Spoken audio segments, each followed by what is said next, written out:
Okay, in this lecture we will study electromagnetic waves in a lossy medium. The relevant section in your book are section 10.3 to section 10.5. So let's start with a quick revision of last lecture. In last lecture, we study how EM wave propagate in a lossless medium such as air. So we can start with the Maxwell equation. There are 4 Maxwell equations, 2 Cauchy equation, and 2 divergence equation. So this is the Faraday's law. This is the Ampere's law with displacement current, and we have a Gauss law for electric field as well as magnetic field. So if we consider the air, which is a lossless and source-free media, what we can do is that these two terms, we can make these two terms 0. So under these assumptions, our Maxwell equation phasor form simplified to these equations. Now the question was that how to find electric field in a lossless medium. We want to find electric field using the Maxwell equations. So what we do was that we derive the vector wave equation. The idea was that we started with 2 Cauchy equations. Let's call this equation 1 and this is called the equation 2. So these are 2 equations with 2 unknowns. So this is actually a partial differential equation with 2 variables. So in fact, we have 2 partially coupled differential equations. So equation 1, we have electric as well as magnetic field, and in equation 2, we also have magnetic as well as electric field. So what we want to do is that we first make it as a single variable. So we can do this by taking the curl of first equation and substituting the second equation. So if we do so, I took the curl of first equation and substituted the second one, we get this equation. Here, j square term become -1 and -1 and -1 become plus. So this is equal to omega square mu epsilon. So if we define beta square is equal to omega square mu epsilon, or beta is equal to omega mu epsilon as the wave number or phase constant, we can simplify this equation as this. Curl of electric field minus beta square E is equal to 0. Next, what we can do is we can use vector identity, that is curl of a vector is equal to gradient of divergence minus Laplacian of that vector field. So if we apply this vector identity for this term, we get gradient of divergence of E minus Laplacian of E minus beta square E is equal to 0. But this term here is 0 because it is from the Gauss law of electromagnetic, divergence of D was equal to rho V. And for source free region, we get divergence of D is equal to 0. And which in turns, because D is equal to epsilon E, epsilon cannot be 0, so it must be E must be equal to 0. So this term is actually 0. So at the end, we got this equation. This equation is called vector wave equations. Note that now we have a second order partial differential equation in single variable. So this equation is known as vector wave equation or vector Helmholtz equation. Now we want to solve this equation.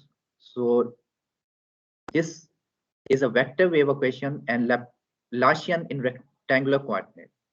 That is vector Laplacian in Cartesian coordinate can be expressed as this, as sum of 3 components. So basically this single equation is sum of how many equations?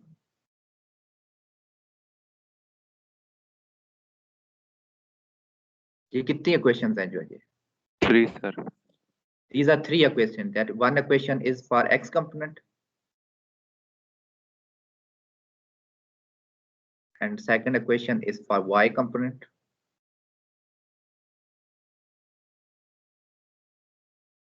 and third equation for the z component. So we have a vector equation is equivalent to 3 scalar equations. So if let's assume that for simplicity that electric field have only x component. In general, electric field can have 3 components. We are assuming that electric field has only x component and its y component and z component are 0. So under that assumption, these two equations will vanish and we have only single equation, that is partial square ex plus beta square ex is equal to 0. So this equation is now a scalar wave equation. So this was a vector wave equation and this equation here is a scalar wave equation. We want to solve this scalar wave equation for this unknown ex, which is the x component of electric field, scalar component of electric field in free space or lossless medium. So what we do in last lecture, we take the assumption that the wave is a uniform plane wave. So the idea was that if we consider a plane, let's say this plane, which is located in the xy plane. So we are assuming that electric field is uniform. Uniform mean constant in this plane. So everywhere in this plane, electric field magnitude is constant. So it is not a function of x and y, but the wave is actually propagating. We are talking about the traveling wave. So wave is propagating in the z direction. So it's a traveling wave which is uniform in the xy direction and it is traveling in the z direction. And so the x component of electric field, which we assume will be only a function of z, and it is not, it is a constant with respect to x and y. So this means that partial derivative with respect to x and y, because a constant in the xy plane is 0. So under these assumptions, this scalar wave equation, if we expand this scalar Laplacian partial square ex, so we get this partial square ex by partial x square plus partial square ex by partial y square plus partial square ex by partial z square plus beta square ex is equal to 0. So because we are assuming uniform plane wave solution, so first two terms, these two derivative with respect to x and y become 0. So these two terms are actually 0. So we at the end we get the second order partial differential equations, which is ordinary differential equation. We want to solve this equation for ex. So this is a standard equation which can be solved using standard procedure in mathematics. So what we do is we make a characteristic equation corresponding to this second order equation. It's a homogeneous equation, and we find its roots, and finally we write the solution in terms of exponentials. This is the solution of this equation for ex under the assumption that wave is propagating in the plus z direction. Here beta is a constant which we defined earlier, that beta is equal to omega mu epsilon square root. Now if the wave is propagating in the reverse direction, that is if wave propagate in the minus z direction instead of this plus z direction, let's say wave is propagating this minus z direction, then the solution, in the solution instead of minus j beta z, we will get plus j beta z. So this is for wave traveling in the negative z direction. We have positive sign. So this was our solution, which we found for, which is in the frequency or phasor domain. So this is phasor solution of x component of scalar component of electric field. Please note that electric field in general was a vector which has this scalar component x and ax unit vector. This was our assumption that electric field has only one component. So this was the phasor solution. If we want to find the corresponding time domain solution, what we can do is to multiply this phasor with ex with exponential of j omega t and take the real part. So if you do so or apply the Euler identity here, so you get this equation. This is the time domain solution of electric field in the lossless medium. So this equation is a spatial, this signal is a spatial temporal nature.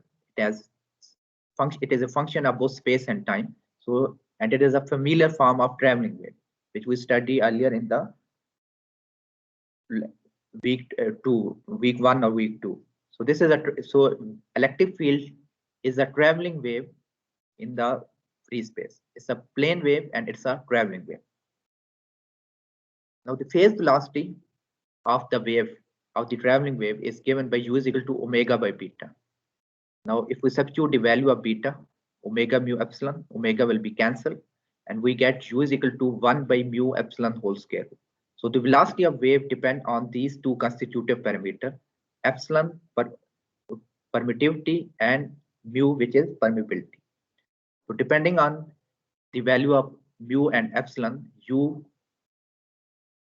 the maximum speed which can be achieved is the speed of light, and if we have a denser medium, then the speed will reduce.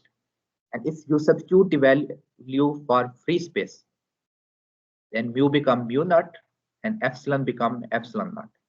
So it turns out that for free space, velocity of EM wave traveling in air comes out to be 3 into 10 power 8 meter per second. It was Maxwell which found this number first time.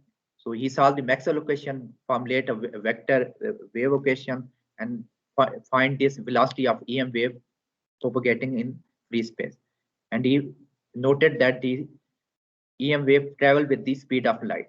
So he concluded that light and EM wave are one and same phenomenon. So we also study the corresponding magnetic field in the last lecture. So the magnetic field, and there was a concept of intrinsic impedance. So the idea was, if you are given the electric field, you can find the corresponding magnetic field. It will also be a traveling wave, but it will be electric field, let's say it's in the x direction. Magnetic field is orthogonal, let's say in the y direction. So the magnitude of this magnetic field is h naught can be found if you are given this electric field magnitude E naught by simply dividing E naught by this mu by epsilon whole square root, which we call this term as eta. So eta is by definition is the ratio of E naught by H naught, or you can also think it as a ratio of Ex by Hy. This is Ex and this whole thing is Hy. So if you divide these two, exponential term will cancel and you get E naught by H naught. So this is by definition of eta, and eta is known as intrinsic impedance. And what was this unit? What is the unit of intrinsic impedance? Ohm. Ohm. Why is unit is ohm? Because electric field has unit of volt per meter and magnetic field has unit of ampere per meter. Meter will cancel and we have volt hour current, which is the unit of impedance or ohm. So that's why this eta is called intrinsic impedance of the medium. It's for lossless medium, it's a constant real number. So let's say, for example, if you calculate this intrinsic impedance for free space, so mu become mu naught and epsilon will become epsilon naught. If you substitute the value of mu naught and epsilon naught for free space, which are universal constant, you get this number 376.7, which is approximately equal to 377 ohm or 120 pi ohm. So this is a constant number. So if you know the intrinsic impedance, you can find the magnetic field magnitude H naught by simply dividing the electric field magnitude E naught by this intrinsic impedance. Or obviously, if you are given H naught, you can simply multiply by eta to find E naught. So this was the summary of EM wave propagation in lossless media. So if in frequency domain, electric field has only X component. So electric field component is given by these red arrows. Please note that they are oriented in the X direction. And magnetic field is given by this expression. It is orthogonal to the electric field, is oriented in the Y direction, which is given by these blue arrows. Note that it is oriented in the y direction. And this is the frequency domain solution or phasor domain solution. And the corresponding time domain solution can be found by multiplying these two phasors with exponential of j omega t and taking the real part. So at the end, we get two traveling waves. So this electric field is also a traveling wave, a magnetic field is also a traveling wave. So if we plot these two waves at a single instant of time, so if let's say traveling wave travel with time, so if we take a snapshot at let's say t is equal to t by 4, we get this picture. So this is the electric field which is oriented in the x direction. A magnetic field is oriented orthogonal to the electric field which is oriented in the y direction, and direction of travel, please note that is also orthogonal to electric field and magnetic field. It is in the z direction. So electric field, magnetic field, and direction of propagation, all three are orthogonal to each other. So last time we also saw an animation. So let's see it again. How this is the example of how electric and magnetic field wave travels or propagate in a lossless media such as air. So electric field and magnetic field are orthogonal to each other, and they are also orthogonal to direction of propagation. So this is the typical graph. So please note that both are the traveling waves.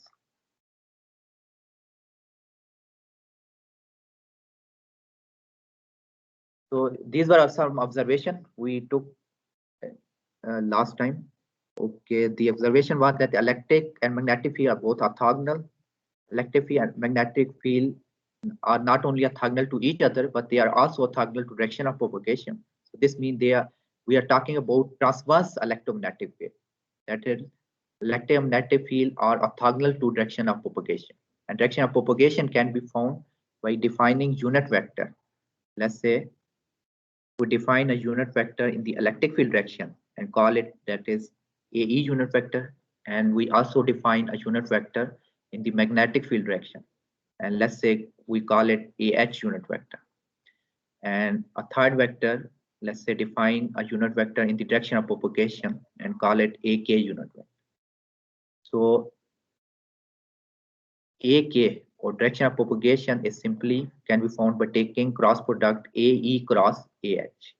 In fact, these three are related by a triad, that is AE, AH, and AK. So if you let's say if you are asked to find A, so you can simply take the cross product AH cross AK. Let's say if you are asked to find AH, you can simply take the cross product AK cross A. So they follow this triad. Please also note that electromagnetic field are in phase. So both are cosine terms, and the phase difference, there's no phase difference between these two. So this means physically that whenever the electric field maxima will occur, at the same time magnetic field maximum will also occur. So in phase mean that both maxima of electric and magnetic field occur at the same time. And we also said that if you are given, let's say, electric field magnitude, you can simply divide it by eta intrinsic impedance to find the magnetic field magnitude. So eta by definition was mu over epsilon whole square root. And for free space, this numbers comes out to be 377 ohm. Phase velocity of the wave, that the traveling wave is traveling with some velocity u. So its velocity can be found by dividing omega by beta. If you substitute the value of beta, it comes out to be 1 over mu epsilon whole square root.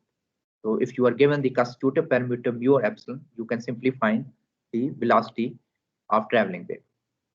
Similarly, the wave number or phase constant beta can be found by using this relation 2 pi by lambda or this omega by mu epsilon whole square root. What is this omega mu whole square root? What is this thing? Can somebody recognize this thing? What is this thing?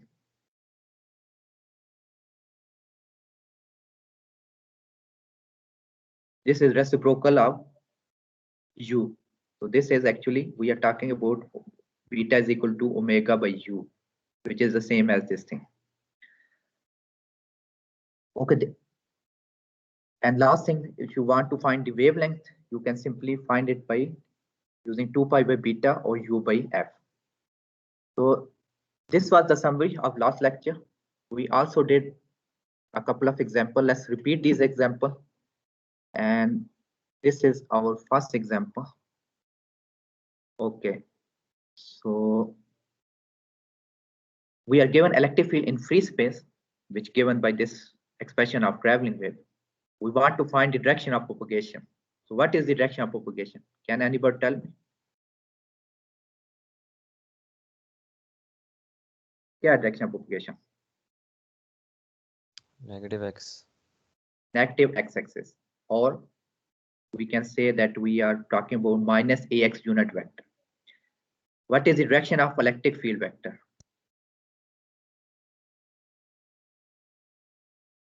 AY. This ay unit vector. So electric field is oriented in the ay directions. And in third part, we want to find the magnetic field, time domain magnetic field using plane wave approximation. So magnetic field we can write as h of t, the instantaneous value, should be some ah unit vector. That's a vector h naught some magnitude, and it should also be a traveling wave of same frequency cos omega t plus beta x. So we need to find this h naught as well as this ah unit vector. So let's first find this h naught. So what will be h naught? H naught was equal to E naught by eta. E naught here is 50. And what should be the value of eta here? Intrinsic impedance. क्या होनी चाहिए intrinsic impedance पे?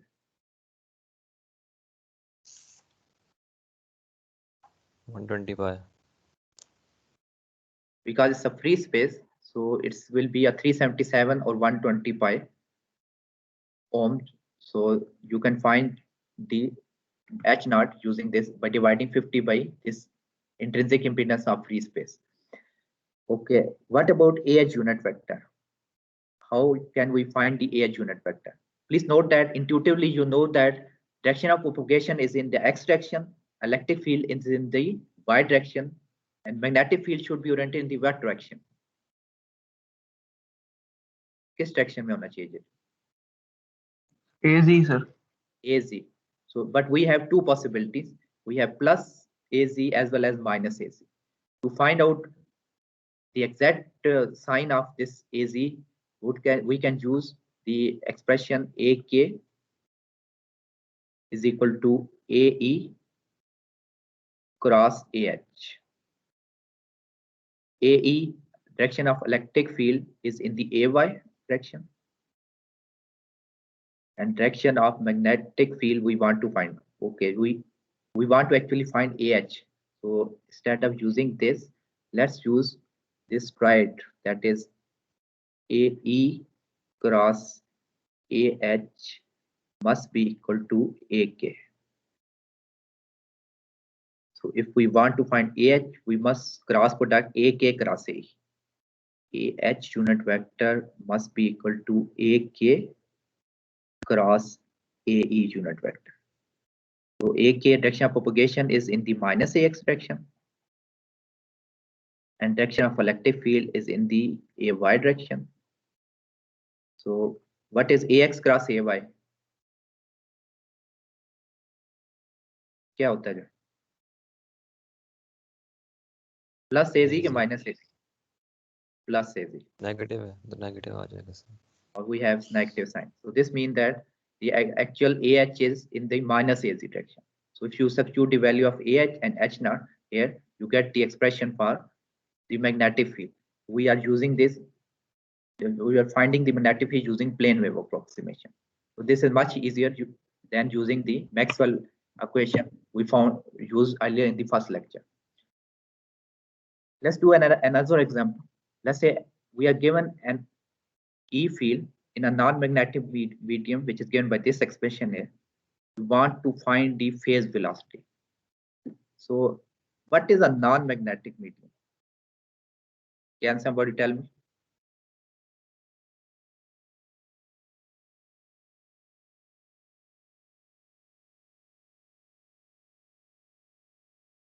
So permeability is in general mu naught time mu r. What is meant by this non-magnetic medium? A non-magnetic medium mu r or relative permeability is 1. So this means that for non-magnetic material mu should be equal to mu naught. Okay, so we want to find the phase velocity of this. So how can we find the phase velocity?